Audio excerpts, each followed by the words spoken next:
எனக்கு முன்பு பேசிய மீண்டும் பாட்டாளி மக்கள் கட்சியின் தலைவர் பொதுச் செயலாளராக பொறுப்பேற்ற மரியாதைக்குரிய திரு வடிவேல் ராவணன் அவர்களே, மீண்டும் பாட்டாளி மக்கள் கட்சியின் பொருளாளராக தேர்வு செய்யப்பட்ட அருமை சகோதரி திலகபாமா அவர்களே, வன்னிய சங்கத்தின் மாநில தலைவர் மரியாதைக்குரிய அண்ணன் பூத்தா அருள்மொழி அவர்களே, பசுமை தாயகத்தின் தலைவரும் பாட்டாளி மக்கள் கட்சியின் சட்டமன்ற குழு தலைவர் முனைவர் சௌமியா அன்புமணி அவர்களே, இங்கே வருகை தந்திருக்கின்ற சமூக முன்னேற்ற சங்கத்தின் தலைவர் முனைவர் சிவபிரகாசம் அவர்கள்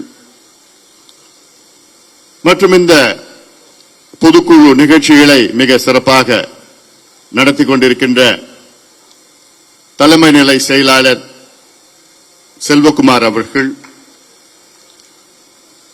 மேடையில் அமர்ந்து கொண்டிருக்கின்ற அனைத்து நிர்வாகிகள், குறிப்பாக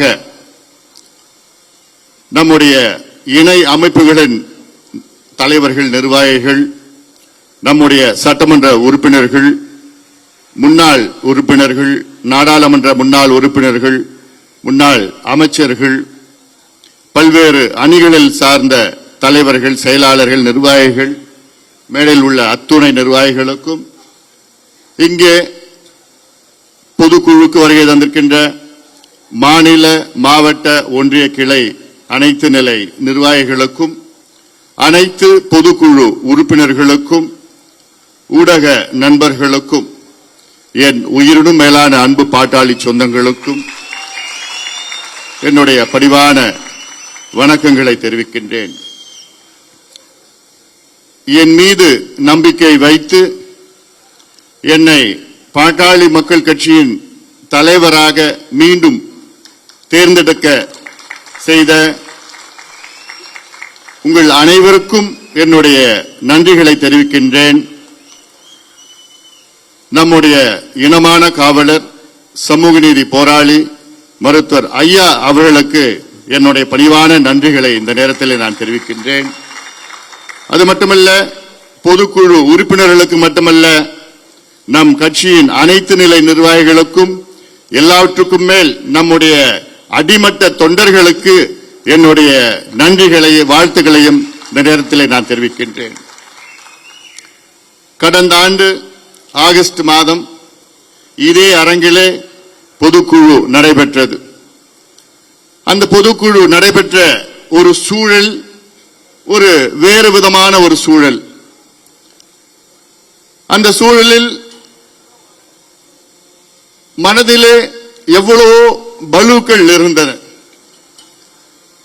அந்த பொதுக்குழுவிலே நான் பேசுகின்ற பொழுதில் அப்பொழுது நான் சொன்னேன், என்ன அந்த அணி, இந்த அணி, அவங்க, நம்ம, இந்த வார்த்தையெல்லாம் கேட்கின்ற பொழுது என் மனதெல்லாம் மிகுந்த பலுவாக இருக்கிறது, மிகுந்த அழுத்தமாக இருக்கிறது. நாம் எல்லோரும் ஒரே குடும்பம் தான், பாட்டாளி குடும்பம் தான்.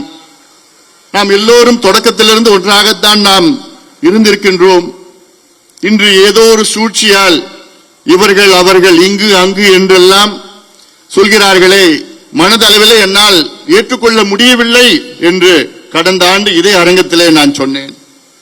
இந்த ஆண்டு அத்தனையும் மாறி இன்று மீண்டும் நாம் எல்லோரும் நாம் என்று அந்த வார்த்தை கேட்கின்ற பொழுது எனக்கு உண்மையிலே மகிழ்ச்சியாக இருக்கிறது. இந்த பொதுக்குழுவிலே ஒரு குறை இருக்கிறது. என்ன குறை என்றால், இந்த பொதுக்குழுவிலே ஐயா அவர்கள் இந்த பொதுக்குழுவிலே இல்லை என்ற ஒரு குறை இருக்கிறது. ஐயா இல்லை, ஆனாலும் அவருடைய வாழ்த்துக்கள், அவருடைய மனமெல்லாம் இங்கே தான் இருக்கிறது. நிச்சயமாக இந்த கட்சி, இந்த இயக்கம் நம்முடைய மருத்துவர் ஐயாவால் தொடங்கப்பட்ட இயக்கம். ஐயாவின் கொள்கைகளை கடைபிடித்து ஐயாவுடைய லட்சியங்களை நாம் நிறைவேற்றுவோம். அதுதான் நம்முடைய கடமை. கட்சி 38 ஆண்டுகளாக செயல்பட்டு வருகிறது. அது சாதாரண செயல் கிடையாது. நம்முடைய சங்கம் கிட்டத்தட்ட 46 ஆண்டு காலமாக இருக்கிறது. 46 ஆண்டுகளுக்கு முன்பு ஐயா அவர்கள் பொது வாழ்க்கையில் ஈடுபட்டு சங்கத்தை தொடங்கி சமூக நீதிக்காக எத்தனையோ போராட்டங்களை நடத்தி இன்று அதன் பிறகு நம் கட்சியை தொடங்கி எவ்வளோ கொள்கைகளை வகுத்து தமிழ்நாடு இப்படித்தான் இருக்க வேண்டும் என்று நமக்கு கற்றுக் கொடுத்தவர் மருத்துவர் ஐயா அவர்கள் தான். இன்று பாட்டாளி மக்கள் கட்சி தமிழ்நாட்டுக்கு மட்டுமல்ல இந்தியாவுக்கு எத்தனையோ சாதனைகளை செய்திருக்கிறது. அத்துணை சாதனைகளுக்கு சொந்தக்காரர் நம்முடைய மருத்துவர் ஐயா அவர்கள் தான். அவருடைய வழிகாட்டுதல் தான். ஐயாவுடைய சுற்றுச்சூழல் கொள்கை ஐயாவுடையது, கல்வி கொள்கை ஐயா வகுத்தது தான், வேளாண் கொள்கை ஐயா வகுத்தது தான், நீர் மேலாண்மை ஐயா சொல்லிக் கொடுத்தது தான், கல்வி எப்படி இருக்க வேண்டும், சுகாதாரம் எப்படி இருக்க வேண்டும், கிராமப்புற சுகாதாரம் எப்படி இருக்க வேண்டும், மது எப்படி அழிக்க வேண்டும் ஒழிக்க வேண்டும் என்று சொல்லிக் கொடுத்தது நம்முடைய மருத்துவர் ஐயா அவர்கள் தான். ஐயா அவர்கள் நம்மிடம் இங்கே இல்லை என்றாலும் அவருடைய கொள்கை அவருடைய லட்சியம் நிச்சயமாக நாம் எல்லோரும் சேர்ந்து நிறைவேற்றுவோம். இதுதான் நாம் ஐயாவுக்கு செய்கின்ற அந்த நன்றிகடன். அதில் எனக்கு மட்டுமில்ல, எனக்கு முன்பு பேசிய அத்துணை தலைவர்களும் சொன்ன கருத்துத்தான். ஐயா அவர்கள் வாழ்கின்ற காலத்திலே பாட்டாளி மக்கள் கட்சி தமிழ்நாட்டை ஆள வேண்டும். இது நிச்சயமாக நடக்கும். காரணம், நம் கட்சி அப்படிப்பட்ட ஒரு கட்சி. அது நம் கட்சியின் கொள்கைகள் அப்படிப்பட்ட கொள்கைகள். நம் கட்சிக்கு தொலைநோக்கு பார்வை, தொலைநோக்கு சிந்தனை தமிழ்நாட்டில் உள்ள மற்ற கட்சிகளுக்கு வேறு கட்சியாக, அதாவது மாற்று கட்சியாக நமக்கு தனித்துவம் இருக்கிறது. PMK is a different party in Tamil Nadu than other parties. நமக்கும் மற்ற கட்சிகளும் தனித்துவம், சிறந்த கொள்கைகள் இருக்கிறது. அந்த அடிப்படையில் தான் தைரியத்தோடு நம்பிக்கையோடு நான் சொல்கின்றேன், வருகின்ற 2031 தமிழ்நாட்டை பாட்டாளி மக்கள் கட்சி ஆளும், உறுதியாக ஆளும். அதற்கேற்ப வியூகங்களை நாம் அமைப்போம். அதற்கேற்ப செயல்களில் நீங்கள் ஈடுபட வேண்டும். இந்த பொதுக்குழுவின் செய்தி என்ன? நீங்கள் களத்திலே செல்ல வேண்டும். நம் பொதுக்குழு உறுப்பினர்கள் மட்டுமல்ல, அத்துணை நிர்வாகிகளும். காரணம், நம்மிடம் எல்லாம் இருக்கிறது. தகுதி, திறமை, செயல் திட்டம். தமிழ்நாட்டில் இந்தியாவிலே எந்த கட்சியும் 24 ஆண்டு காலமாக நிழல் நிதிநிலை அறிக்கையை வெளிவிட்டது கிடையாது. நான் மட்டும்தான் இந்தியாவில் ஒரு நிழல் நிதிநிலை அறிக்கை வெளியிட வேண்டும் என்றால் இது சாதாரண செயல் கிடையாது. தமிழ்நாடு அரசு நிதிநிலை அறிக்கை வெளியிடுகிறார்கள் என்றால் அதில் கிட்டத்தட்ட 150 IAS அதிகாரிகள் அதில் ஈடுபட்டு, அதில் நிபுணர்கள் எல்லாம் கலந்து அத்துணை பேரும் சேர்ந்துதான் ஒரு நிதிநிலை அறிக்கையை வெளியிடுகிறார்கள்.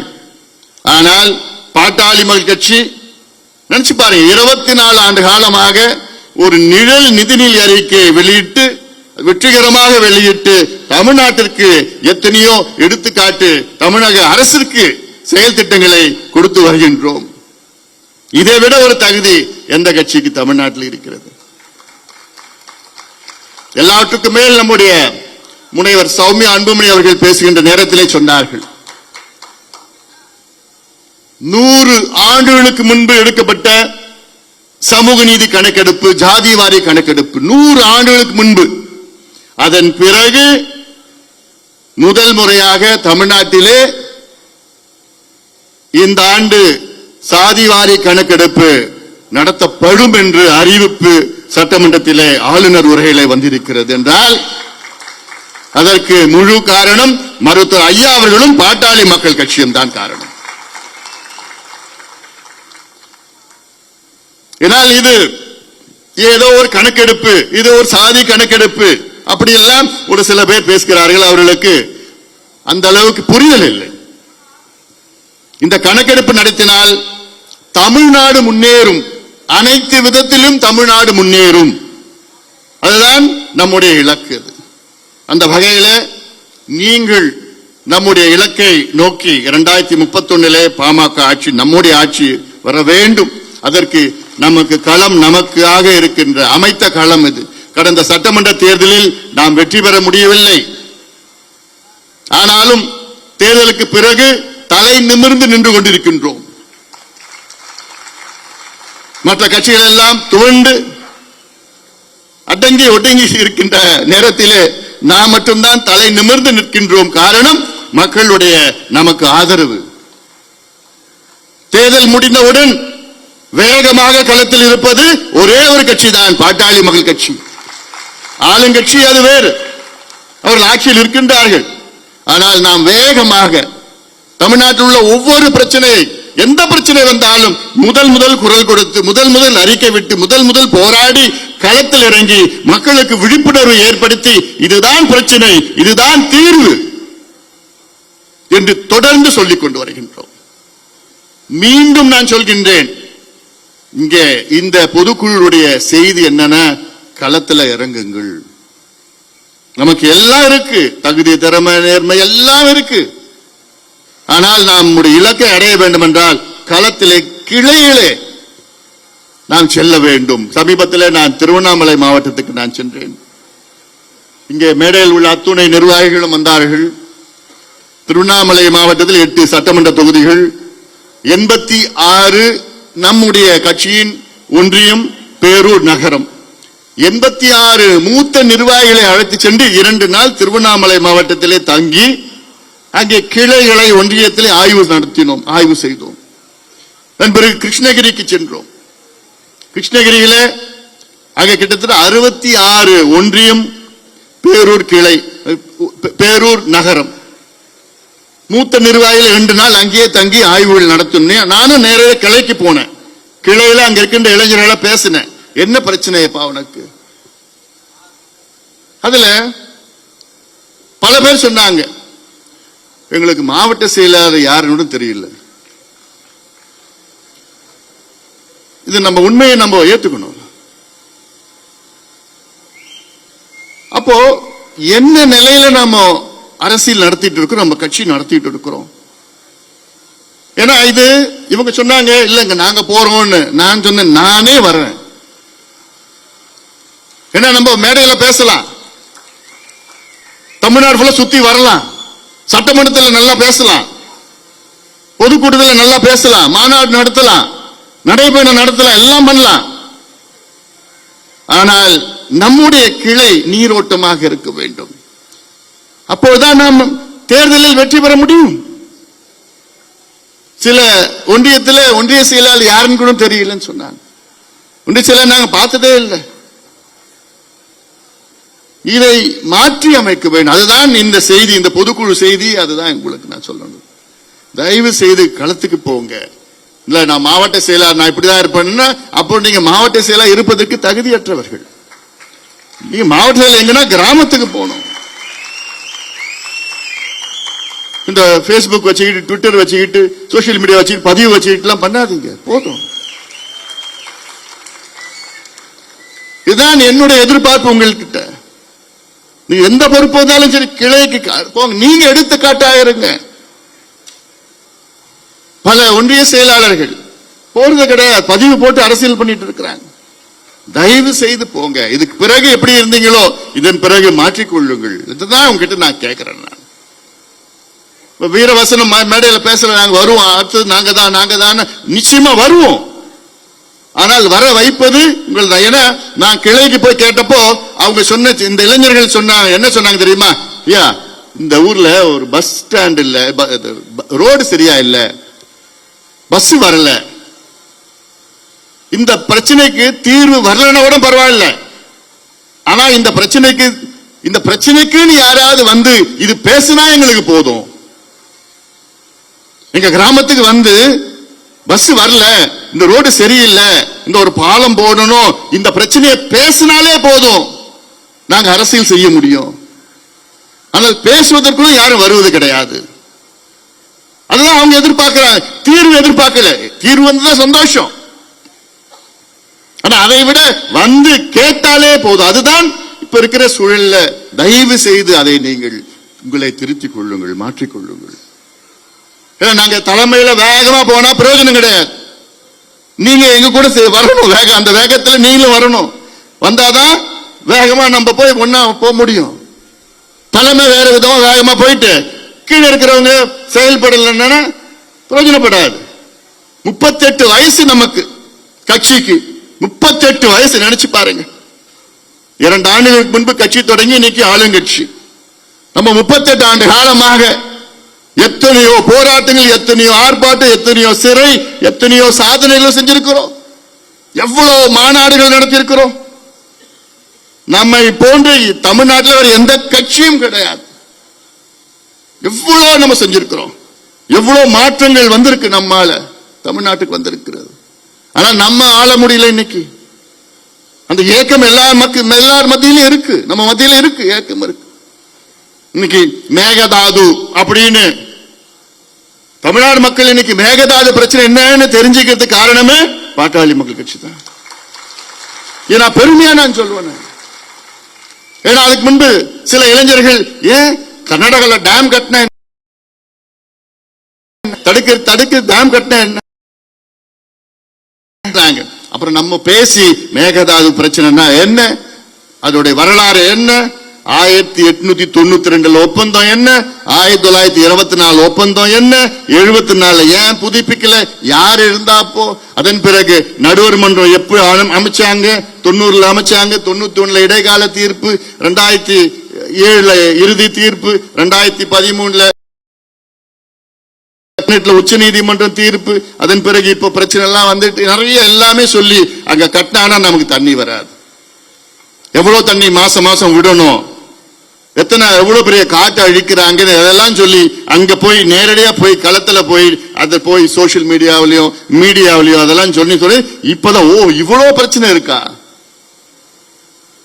அது மட்டுமில்ல, நாடாளுமன்றத்தில் மாநிலங்களவையில ஒரு கேள்வி எழுதி ஒரு கேள்வி இல்ல, நான் போட்டது 15 கேள்வி போட்டேன். 2 கேள்வி தான் பதில் சொல்லி இருக்கிறாங்க. 15 கேள்வி போட்டிருக்கிறேன் நான். அந்த 2 கேள்வி பதிலே இன்னைக்கு மத்திய அரசு நிலைப்பாட்டு வெளிவந்துடுச்சு. இப்போ நான் கேட்ட கேள்வி மேகதாது அணை சம்பந்தமா கேட்ட கேள்வி இல்ல. மத்திய அரசு என்ன பதில் போட்டிருக்காங்க, மேகதாது அணை கர்நாடகா கட்டணும்னா தமிழ்நாடு அனுமதி தேவையில்லை என்று ஒரு பதில் நாடாளுமன்றத்தில் என் கேள்விக்கு பதில் அளித்திருக்கின்றார்கள். இது எவ்வளவு பெரிய அப்பட்டமான ஒரு பொய், தமிழ்நாட்டுக்கு எவ்வளவு பெரிய ஒரு துரோகம் இது. எவ்வளவு தீர்ப்புகள் இருக்கிறது, எவ்வளவு ஒப்பந்தங்கள் இருக்கிறது, எவ்வளவு உச்ச நீதிமன்ற தீர்ப்புகள் இருக்கிறது. உச்ச நீதிமன்ற தீர்ப்புல 18வது பாகத்துல அதுல ஏதோ ஒரு பாயிண்ட்ல வச்சு மறைமுகமா அனுமதி தேவையில்லைன்னு. எவ்வளவு பெரிய ஒரு துரோகம் தமிழ்நாட்டுக்கு. இது வெளிவந்த பிறகுதான் மற்ற கட்சிகள் எல்லாமே ஆமா ஆமா ஆமா. இது பெரிய சூழ்ச்சி. ஏன்னா மத்திய அரசு அவங்களுக்கு கர்நாடகாவில் 2028 தேர்தல் வர இருக்கிறது. பிஜேபி கர்நாடகாவில் வெற்றி பெற வேண்டும் என்று அவங்களுடைய நோக்கம். காங்கிரசுக்கு கர்நாடகா இப்ப ஆளுங்கட்சி, காங்கிரஸ் கர்நாடகாவில் மீண்டும் ஆட்சிக்கு வரணும்னு அவங்களுடைய நோக்கம். ஆக 2 கட்சியும் சேர்ந்து சூழ்ச்சி செய்து தமிழ்நாட்டுக்கு தண்ணி வரவிடாம அங்க மேகதாது கட்டியே தீர்வோம், மேகதாது கட்டினா அங்க வெற்றி பெற்று விடுவாங்களாம். அடிக்கல் நாட்டினா போதும் வெற்றி பெற்று விடுவாங்க. இப்படி எல்லாம் பெரிய சூழ்ச்சிகள் நடக்குது. இது சம்பந்தமா தான் நான் அறிக்கை வெளியிட்டேன். 2 நாட்களுக்கு முன்பு ஒரு அறிக்கை வெளியிட்டேன். இது பிஜேபியும் காங்கிரஸும் சேர்ந்து சூழ்ச்சி பண்றாங்க. உடனே இங்க காங்கிரஸ் கட்சியில் ஒரு புதுசா தலைவர் வந்திருக்கிறார்.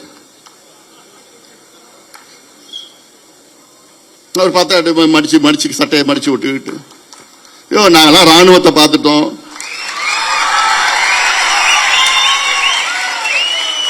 துப்பாக்கி சூட பார்த்துட்டோம், தடியடியா பார்த்துட்டோம், ஜெயில எல்லாத்தையும் நாங்க பார்த்துட்டோம், நீங்க அப்ப பிறக்க கூட இல்லை,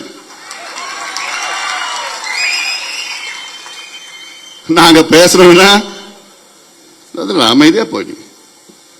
நாங்க ஆக்கப்பூர்வமான அரசியல் பண்ணிட்டு இருக்கிறோம்.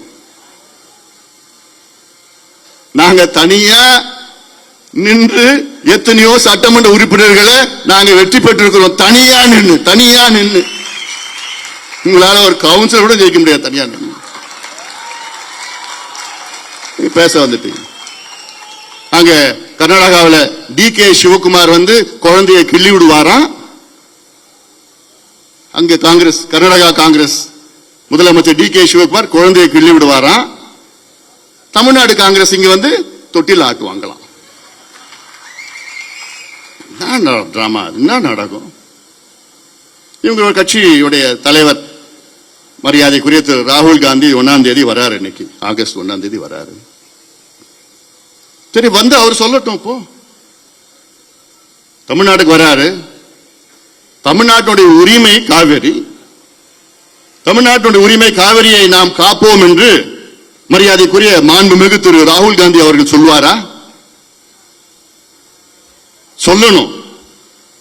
இது நம் உரிமை. காவிரி என்பது நம்முடைய உரிமை. அது காலகாலமா நம்முடைய உரிமை. எது நம்ம தான் அனுமதிச்சுட்டு வரோம். எத்தனையோ ஒப்பந்தங்கள் இருக்கிறது, எத்தனையோ தீர்ப்புகள் இருக்கிறது, தீர்வுகள் இருக்கிறது. அது மட்டுமல்ல, இதே மரியாதைக்குரிய திரு ராகுல் காந்தி அவர்கள் அந்தமான் தீவுள்ள நிக்கோபார் பெரிய தீவு இருக்கிறது, அதுல கிரேட் நிக்கோபார் ப்ராஜெக்ட் என்று மத்திய அரசு ஒரு திட்டத்தை கொண்டு வரார்கள். அந்த திட்டம் அந்த பகுதியிலே ஒரு சிறிய அளவில் காட்டை அழித்து தான் அந்த திட்டத்தை கொண்டு வர முடியும். அது ஸ்ட்ராட்டஜிக் ப்ராஜெக்ட்.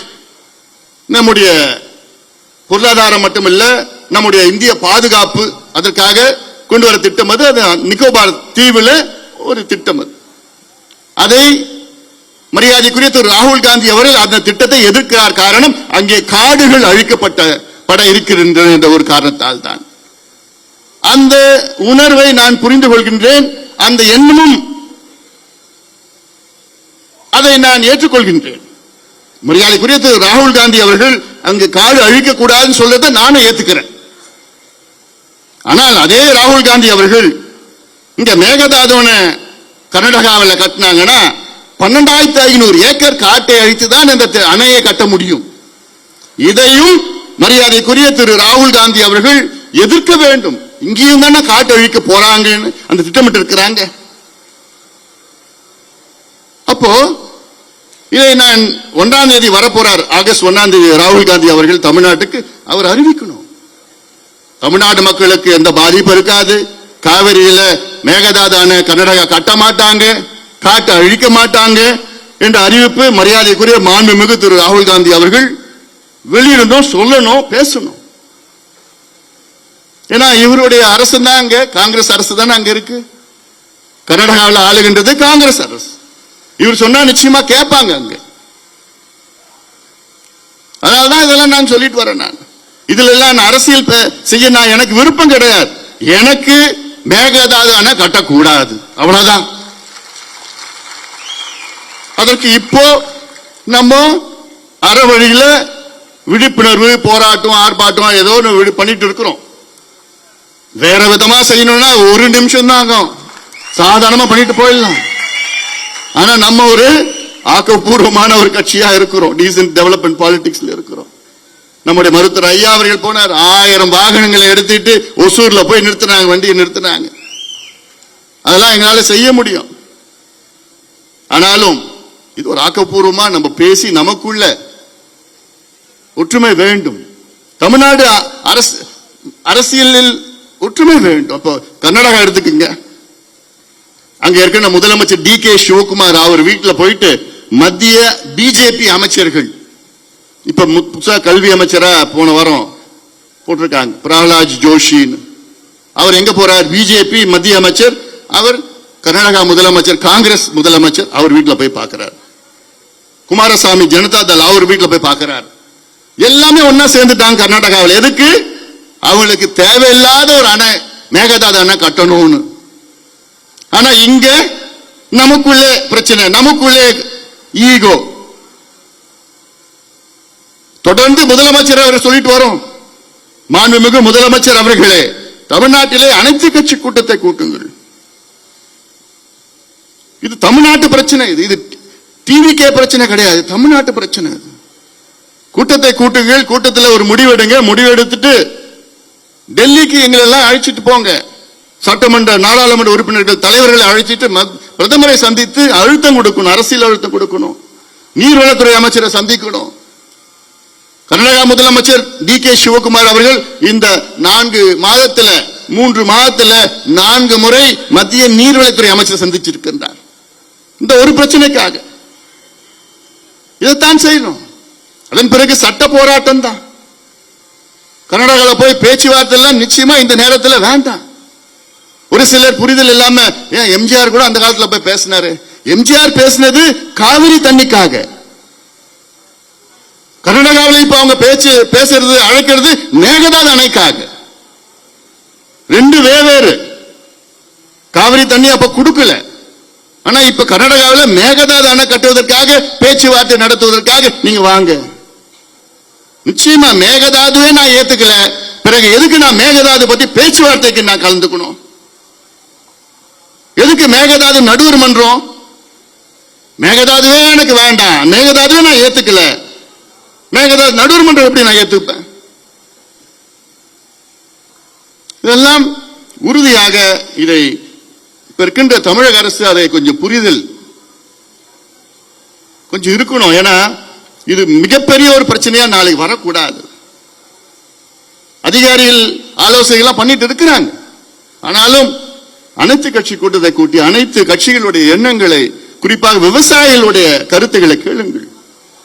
விவசாயிகள் மிகுந்த வருத்தத்தில் இருக்கின்றார்கள்.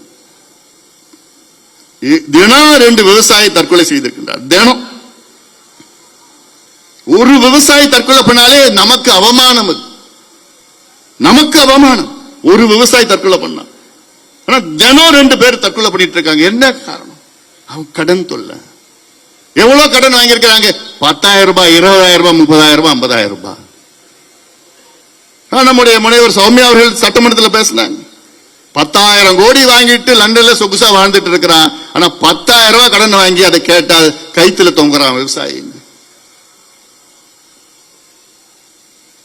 முதலமைச்சர் விஜய் அவர்கள் உடனடியாக தமிழ்நாட்டிலே வருகின்ற நிதிநிலை அறிக்கை கூட்டத்தொடரில் அனைத்து விவசாயிகளுடைய கூட்டுறவு வங்கி கடனை முழுமையாக தள்ளுபடி செய்ய வேண்டும், முழுமையாக தள்ளுபடி செய்ய வேண்டும். இது ஒரு சாதாரண செயல்.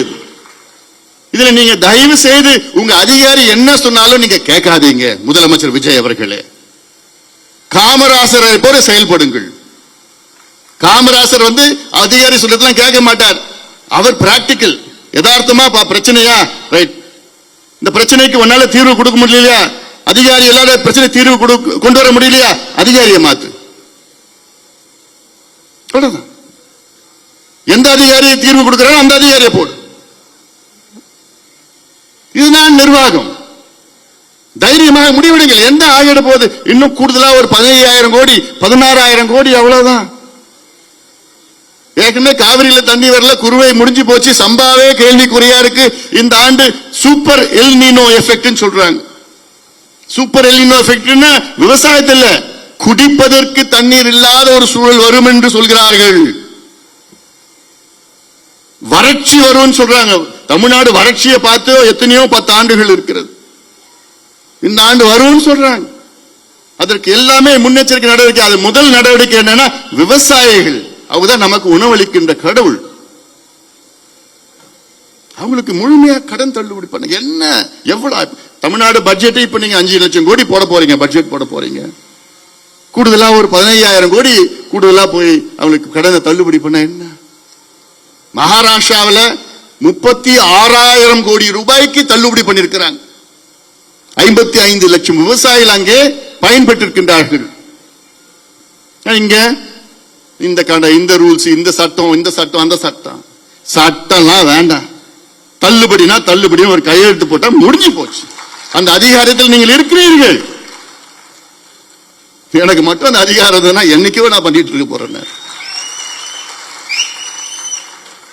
இவங்க சொல்றது அவங்க சொல்றதுலாம் யாரும் கேட்க கூடாது. சோறு போடுற கடவுள் யார்? அவங்க இன்னைக்கு கஷ்டத்துல தற்கொலை பண்ணிக்கிட்டு ஒரு பிரச்சனையில இருக்கிறாங்கன்னா அதுதான் உண்மையான நிர்வாகம். அது செய்யணும். அடுத்தது இந்த நீட் பிரச்சனை. இதைத்தான் தொடர்ந்து நம்ம சொல்லி வந்துட்டு இருக்கிறோம். தமிழ்நாட்டுக்கு நீட் தேவையில்லை, இந்தியாவுக்கு நீட் தேவையில்லை. நான் அமைச்சராக இருந்த நேரத்தில் 2009 அப்பொழுது நீட் தேர்வை செயல்படுத்த வேண்டும் என்று அப்பொழுது இந்த எம்சிஏ ஒரு கோரிக்கை வைத்தார்கள், அழுத்தம் கொடுத்தாங்க. நான் கட் அண்ட் ரேட்டா சொல்லிட்டேன், முடியவே முடியாது, இது வேண்டான்னு 2009 நான் சொல்லி அந்த வருஷம் வரல. நான் 2009 வெளியில வந்துட்டோம். 2010 மறுபடியும் அந்த நீட்டை கொண்டு வந்துட்டாங்க. அப்போ காங்கிரசும் திமுகவும் தான் இருந்தது ஆட்சியில். அதன் பிறகு உச்ச நீதிமன்றம் தடை பண்ணுச்சு. அதன் பிறகு பிஜேபி வந்தாங்க, உச்ச நீதிமன்றம் போனாங்க, நீட்டு தேர்வு வேணும்னு சொன்னாங்க, எடுத்துக்கோன்னு சொல்லிட்டாங்க. 3 நீதிபதிகள் தடை பண்ணாங்க, அப்புறம் 5 நீதிபதிகள் அதை செயல்படுத்தலாம்னு சொல்லிட்டாங்க. இன்னைக்கு நீட்டு தேர்வு ஒரு தோல்வி, படுதோல்வி அடைந்து விட்டது. நீட் என்றாலே அது ஒரு பெரிய ஒரு வணிகமயமாக்கிய ஒரு தேர்வு, பிசினஸ் ஆயிடுச்சு, அவ்வளவுதான். இந்த எக்ஸாமே பிசினஸ் ஆயிடுச்சு, யாருக்கும் பிரயோஜனப்படல. காசு வச்சிருந்தா நீட் படிக்க முடியும், எம்பிபிஎஸ் பணக்காரன் தான் எம்பிபிஎஸ் படிக்க முடியும், ஏழை படிக்க முடியாது. பிறகு எதுக்கு இந்த தேர்தல்? கிராமப்புற மாணவர்கள் எல்லாம் எதுக்கு இந்த தேர்வு? இந்த கிராமப்புற மாணவர்கள் எல்லாம் படிக்க முடியாது, விவசாயிகள் படிக்க முடியாது, ஏழை மக்கள் படிக்க முடியாது.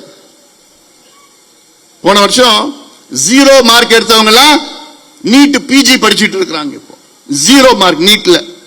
அப்புறம் நீங்க எங்க தகுதியான மருத்துவர்கள் நீங்க கொண்டு வரீங்க?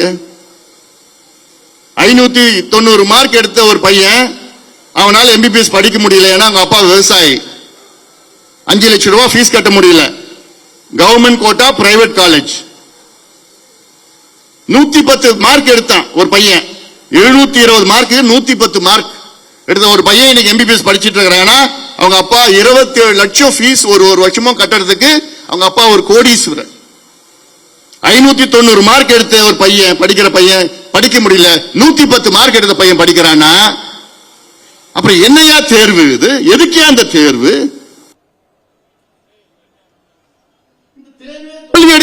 NEET exam has failed miserably. 2 லட்சம் கோடி coaching centre, coaching coaching coaching. 12வது 10வது 12வது நிறுத்திடுங்க. 10வது முடிச்ச உடனே அடுத்தது நீட் கோச்சிங் சொல்லிட்டு போயிடுங்க.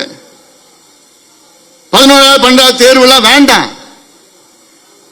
தமிழ்நாட்டுக்கு ஒரு சட்டம், என்ன சட்டம்? 2006 நுழைவுத் தேர்வை ரத்து செய்கின்ற ஒரு சட்டம் வந்தது. அந்த சட்டம் வந்ததுக்கு காரணமே மருத்துவர் ஐயாவும் பாட்டாளி மக்கள் கட்சியும் தான். எவ்வளவு அந்த அட்மிஷன்ஸ் எவ்வளவு போச்சு, சுலபமா இருக்கு, நல்லா இருந்தது அட்மிஷன்ஸ் எல்லாம்.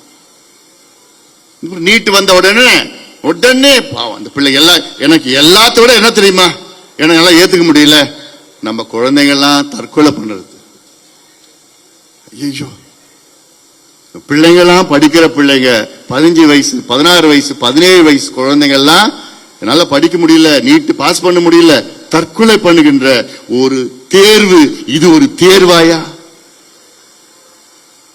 இது ஒரு நடைமுறையாயா? இது ஒரு கல்வி கொள்கையாயா? குழந்தைங்க நம்முடைய எதிர்காலம். அவர்கள் ஒரு தேர்வை பயந்து தற்கொலை செய்கின்ற ஒரு சூழல் உருவாகுதுன்னா அப்படி ஒரு தேர்வை ரத்து பண்ணுங்கயா, வேணாயா. நம்ம கேட்கிறோம். அதன் பிறகு தமிழ்நாட்டில் எவ்வளவு பிரச்சனைகள் தெரியும். கடந்த ஆண்டு 100 நாள் நடைபயணத்தை மேற்கொண்டோம். ஐயாவுடைய பிறந்த நாள் ஜூலை 25 தொடங்கி 108 நாளுக்கு பிறகு தருமபுரியில் முடித்தோம். அந்த பிரச்சாரம், நடைபயண பிரச்சாரம் மிகப்பெரிய வெற்றி பெற்றது. அதற்கு காரணம் நீங்கள் எல்லோரும் தான். அதற்கு காரணம் அவ்வளவு ஆர்வத்தோடு அந்த நிகழ்ச்சியை நீங்கள் நடத்தினீர்கள். எங்க பார்த்தாலும் போயிட்டு வந்தோம். அந்த நிகழ்ச்சியில சட்டமன்ற தேர்தலில் யார் வர வேண்டும் என்பதை விட யார் வரக்கூடாது என்று தெளிவா அந்த வாதத்தை முன்வைத்தோம். அதுதான் நடந்தது தேர்தல். இந்த தேர்தலில் அதான் நடந்தது. திமுக வர வேண்டாம் சொன்னோம், திமுக வரல. அதுல பாட்டாளி மக்கள் கட்சிக்கு மிகப்பெரிய வெற்றி. அதன் பிறகு முனைவர் சௌமியா அவர்கள் சிங்கப்பெண் நிகழ்ச்சிக்காக ஒவ்வொரு பகுதிக்கும் சென்றார். ஒவ்வொரு மாவட்டத்திற்கும் பெண்களை அழைத்து மிகப்பெரிய பிரச்சாரம், அதுவும் 108 நாள் பிரச்சாரம். இது தொடர்ந்து பாட்டாளி மக்கள் கட்சி தமிழ்நாட்டு மக்களுக்காக முன்வைக்கின்ற யோசனைகள், திட்டங்கள், போராட்டங்கள். அதே போன்றுதான் வருகின்ற அக்டோபர் 2ஆம் தேதி பாட்டாளி மக்கள் கட்சி ஒரு மிக முக்கிய ஒரு பயணத்தை மேற்கொள்ள இருக்கிறது. இந்த பயணம் தமிழ்நாட்டில் பூரண மதுவிலக்கு வர வேண்டும், கொண்டு வர வேண்டும் என்ற நோக்கத்திலே நம்முடைய பசுமை தாயகத்தின் தலைவரும் பாட்டாளி மக்கள் கட்சியின் சட்டமன்ற குழு தலைவர் முனைவர் சௌமியா அன்புமணி அவர்கள் தலைமையிலே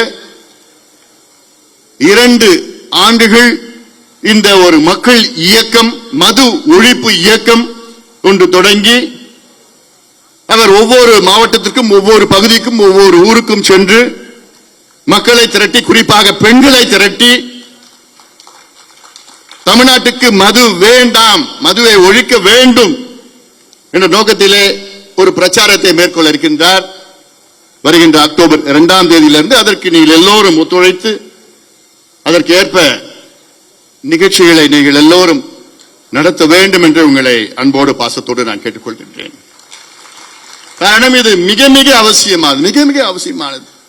இன்னைக்கு கூட தமிழ்நாடு அரசாங்கம் ஒரு அறிவிக்கை, என்ன நகரத்தில் இருக்கிற டாஸ்மாக் கடைகள்லாம் தனியார் கிட்ட விட்டுடலாம். எவ்வளவு பெரிய யோசனை இது யார் கொடுக்கிறான்னு எனக்கு ஒன்னும் புரியல. போன வாரம் பார்த்தா பார் தொடங்கலாமா 100 மீட்டருக்குள்ள. வந்து 717 மதுக்கடையிலே நீங்கள் மூடி இருக்கிறீர்கள். உங்களுக்கு வாழ்த்துக்கள், பாராட்டுக்கள். சட்டமன்றத்துக்குள்ளே நாங்கள் உங்களுக்கு வாழ்த்து சொல்லிட்டோம். அதன் பிறகு சந்து கடைகளை மூட வேண்டும் என்று எங்கள் சட்டமன்ற குழு தலைவர்கள் பேசின நேரத்தில் அதையும் மூடிட்டாங்க. ஆனால் இப்ப பார்த்தா திறந்துட்டு இந்த பக்கம் மூடினா அந்த பக்கம் திறக்கிறாங்க, அங்க மூடினா இங்க திறக்கிறாங்க. இப்ப சந்து கடை வேற விதமா வந்திருக்கு. இப்ப கிருஷ்ணகிரி மாவட்டம் நான் போயிட்டு இருந்தேன். அங்க மாவட்டத்தில் அந்த கிராமத்தில் பார்த்தா என்ன சொல்றாங்க, பெண்கள் என்ன சொல்றாங்க, ஐயா காலையில 6 மணிக்கெல்லாம் இந்த வீட்டுல டாஸ்மார்க் சரக்கு இந்த வீட்டுல விற்கிறாங்க. நாங்க போய் சண்டை போட்டுட்டா அடுத்த வாரம் 6 மணிக்கெல்லாம் அந்த வீட்டுல விற்கிறாங்க. இது போலீஸுக்கு தெரிஞ்சுதான் விற்கிறாங்க. அங்க போய் 6 மணிக்கு. இதெல்லாம் ஒரு கொள்கை முடிவு வர வேண்டும். பூரண மதுவிலக்கு ஒரு கொள்கை படிப்படியா கொண்டு வாங்க, படிப்படியா கொண்டு வாங்க. திடீர்னு ரெஸ்டோ பார் வேணும், ரெஸ்டோ பார் நாங்க திறக்க போறோம்னு தமிழ்நாடு அரசு ஒரு அறிவிப்பு. போதையா, மக்களுக்கு நல்லது பண்ணுங்க, மக்களுக்கு நல்லது பண்ணுங்க. இந்த ரெஸ்டோ பார் திறக்கிறதும், டாஸ்மாக் கடையில தனியார் கிட்ட விடுறதும், பார் திறக்கிறதும் அதெல்லாம் வேண்டாம். கடையை மூடுங்க. உங்களுக்கு வருமானம், அரசுக்கு வருமானம் வேணும்னா நாங்கெல்லாம் சமீபத்தில் எங்களுடைய நிதிநிலை அறிக்கை, நிழல் நிதிநிலை அறிக்கையில எவ்வளவு யோசனைகளை நாங்க சொல்லியிருக்கோம், தெளிவான யோசனைகளை நாங்க சொல்லியிருக்கிறோம். அதுல ஒரு முக்கிய யோசனை என்ன,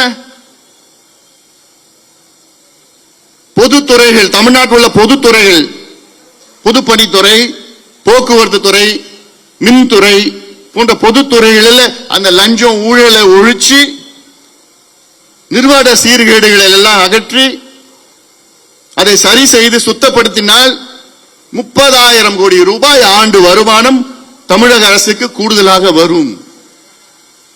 அதுல நல்ல தொடக்கத்தை நீங்க செஞ்சிருக்கிறீங்க முதலமைச்சர் அவர்களே, நல்ல தொடக்கம். நீங்க வந்த பிறகு தமிழ்நாட்டில் ஊழல் ஓரளவுக்கு குறைஞ்சிட்டு இருக்கு.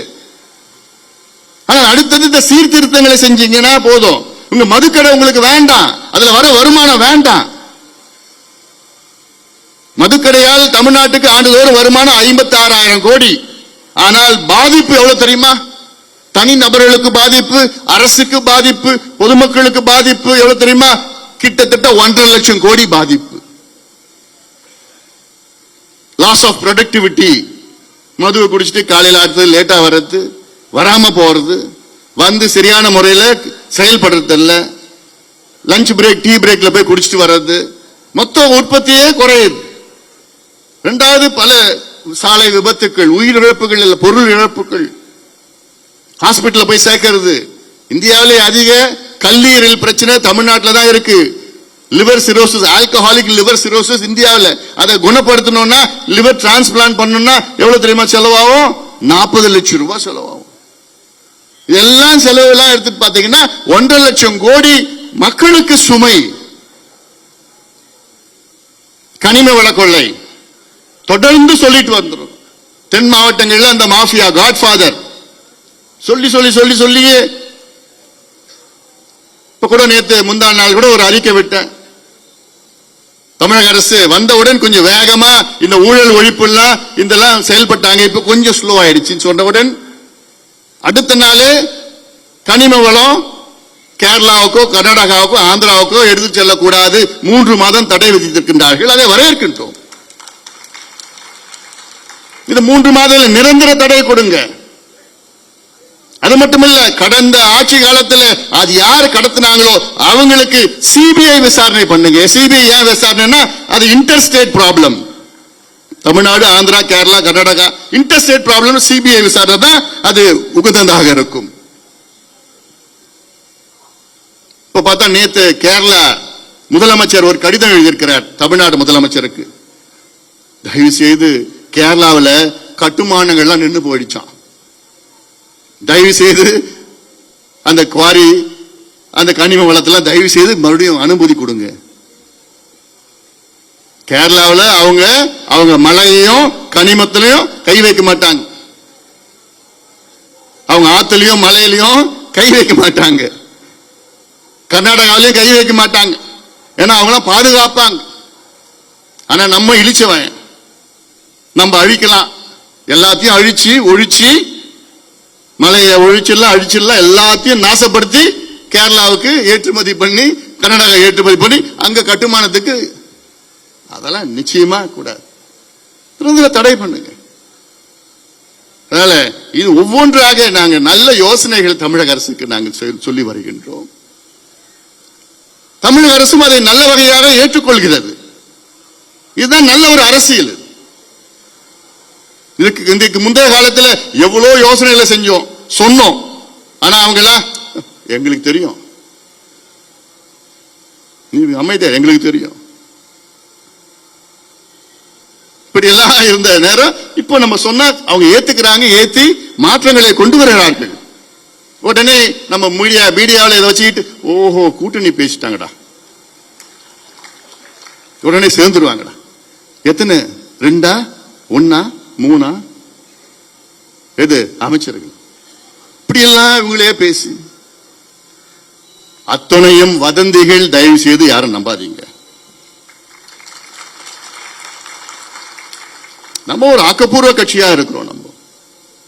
நம்முடைய இலக்கு 2031 பல யோசனைகள் நம்ம கொண்டு வந்துட்டு இருக்கிறோம். இது கடந்த காலத்திலையும் சொன்னோம், இப்பயும் நம்ம சொல்றோம். இந்த அரசு நம்ம யோசனை ஏத்துட்டு இருக்கிறாங்க. இந்த அரசுக்கு அந்த அளவுக்கு அனுபவம் இல்லை. அதனால அனுபவப்பட்ட நம்ம இடம் கருத்துக்களை கேட்டு ஆமா செய்யலாம். அந்த வகையிலே தான். ஏன்னா நானும் போய் செக்ரட்டேரியட்ல போய் நீர்வளத்துறை அமைச்சர் மரியாதைக்குரிய திரு ஆனந்த் அவர்களை சந்தித்து அவருடைய அதிகாரிகளிடம் 2 மணி நேரம் ஆலோசனை வழங்கினேன். என்னன்னா நீர் மேலாண்மை பற்றி, நீர் திட்டங்களை பற்றி. நானா சொன்னேன், நானா டைம் வாங்கி நான் போனேன். அமைச்சர் சொன்னார் நான் வந்து உங்களை பார்க்கிறேன்னு சொன்னார். வேண்டாம், நான் வரேன், உங்க ஆபீஸ்க்கு வரேன், உங்க அதிகாரியை நான் சந்திக்கிறேன். எனக்கு ஈகோ எதுவுமே கிடையாது. எனக்கு தமிழ்நாடு வெற்றி பெறணும், தமிழக மக்கள் வெற்றி பெறணும், அவ்வளவுதான். அந்த வகையிலே தான் போய் ஆலோசனை எல்லாம் கொடுத்தோம். அது ஃபாலோ அப் இருக்கும். நீங்க சட்டமன்றத்தில் ஏதோ முனைவர் சௌமியா மட்டும்தான் இல்ல, நம்ம கிட்ட இன்னும் 3 சிங்கக்குட்டிகள் இருக்கு.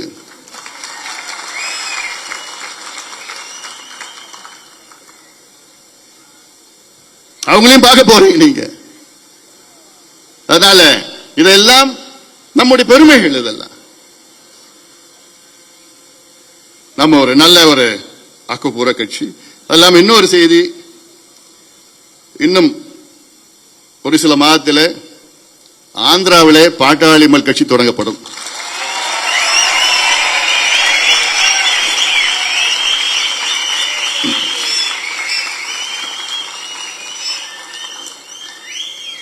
அவ்வளவு ஆர்வமாக இருக்காங்க மக்கள். அங்க கடந்த ஒரு 3 மாதமாக வேலைகள் நடந்து கொண்டிருக்கிறது.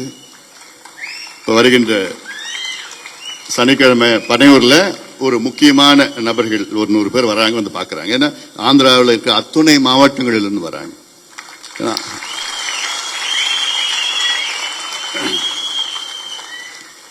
இதெல்லாம் நமக்கு அடுத்த கட்டத்துக்கு நம்ம கொண்டு போகணும். ஏன்னா எல்லாத்துக்கும் காரணம் நீங்கள் என் மீது நம்பிக்கை வைத்து என்னை உங்களுடைய தலைவராக தேர்வு செய்து என் மீது நம்பிக்கை வைத்து, அந்த நம்பிக்கை என்னைக்குமே வீண் போகாது. அந்த வகையிலே உங்களை நல்ல வகையிலே நான் வழி நடத்தி செல்ல வேண்டும். நல்ல வழியிலே, நேர்மையான வழியிலே, நியாயமான வழியிலே வழி நடத்த வேண்டும். ஏன்னா நமக்கு நம்முடைய பெரிய பலம் நம்முடைய இலக்குகள் இருக்கிறது. நம்முடைய கொள்கைகள் தான் நம்முடைய பெரிய பலம். ஏன்னா பல கட்சிகளுக்கு என்ன கொள்கை, என்ன கோட்பாடு என்னன்னு தெரியல.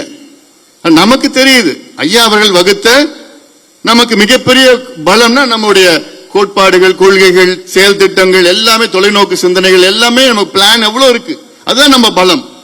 அந்த திட்டங்களை எல்லாம் நடைமுறைப்படுத்தி, சில திட்டங்கள்லாம் ஆட்சி வருவதற்கு முன்பு நடைமுறைப்படுத்தலாம். இப்ப இது மாதிரிலாம் சொல்லி அரசுக்கு சொல்லி சாதி வாரிய கணக்கு நடத்துங்கள் என்று அதிகாரம் வருவதற்கு முன்பாக நம்ம நடைமுறைப்படுத்துவது. பலது நம்ம ஆட்சி வந்தவுடன் பல திட்டங்களை நடைமுறைப்படுத்தலாம். சாதாரணமா திட்டம். தமிழ்நாட்டில் இருக்கிற 1/3 பிரச்சனை, 1/3 of Tamil Nadu's problem could be solved by just one signature.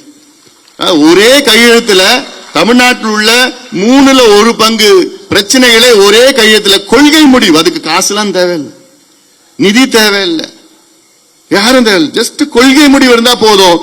ஒரு கால்வாசி பிரச்சனையை தீர்க்கலாம். அதுவும் நாங்கள் சொல்லி இருக்கிறோம், சொல்லித்தான் இருக்க போறோம் நம்ம. அதெல்லாம் நீங்கள் மனதிலே வைத்து நாம் வேகமாக நாம் செயல்பட வேண்டும். நம்முடைய முனைவர் சௌமியா அவர்கள் சொன்னது போன்று இன்னும் இந்த பார்க்க ஏதோ ஒரு கைவிட்டு எண்ணலாம் மகளிர் நிர்வாகிகள் எல்லாம் மேடையில் ஒன்றும் காணும். மைனர் தான் உட்கார்ந்துருக்காரு முன்னாடி. இன்னும் அடுத்தது இன்னும் நிறைய இங்க இருக்கீங்க. இன்னும் அடுத்தது நிறைய வரணும். நம்ம மகளிர்னா வாக்காளர்கள் அப்படின்னு நம்ம பேச வேண்டாம். ஏன்னா பெண்கள் அவங்க காலங்காலமாக அப்படியே அடங்கி ஒடுங்கி எந்த ஒரு முன்னேற்றம் இல்லாத ஒரு சூழல் இருக்கிறது. அந்த வகையில இன்னும் அதிக அளவில் பெண்கள் சேர்க்க வேண்டும். கிளைகளில் நீங்கள் எல்லோரும் கவனம் செலுத்துங்கள். இப்போ நான் ஒரு 20 நாள் முன்பு மாவட்ட செயலாளர்கள்லாம் பனையூருக்கு சந்திச்சவங்களெல்லாம் சந்திச்சேன் நான். அப்போ உங்ககிட்ட ஒரு செயல் திட்டத்தை நான் கொடுத்தேன்.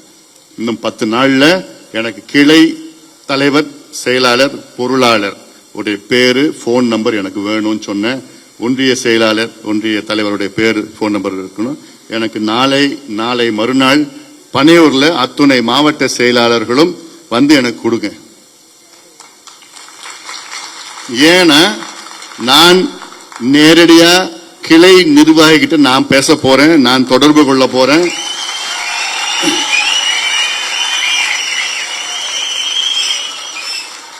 இது வந்து 2-way கம்யூனிகேஷன். சும்மா நம்ம சொல்றது மட்டும்தான் கிடையாது, அவங்க சொல்ற கருத்துகள் இருக்கு.